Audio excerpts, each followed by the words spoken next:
दोस्तों, लोग अक्सर कहते हैं कि मनी में बहुत पावर है। क्या सच में है? आइए देखते हैं। एक कैटेगरी होती है हमारे यहाँ इकोनॉमी में जिसको हम बोलते हैं हाई पावर्ड मनी। अब इसमें ना 3 कंपोनेंट्स आते हैं। पहला कंपोनेंट होता है करेंसी विद द पब्लिक।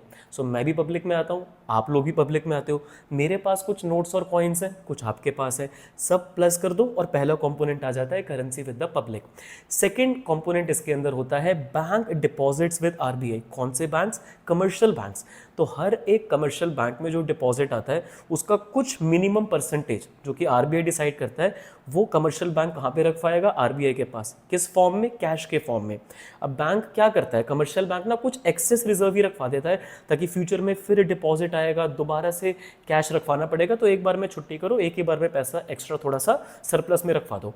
तीसरी कैटेगरी होती है अदर डिपॉजिट्स विद आरबीआई।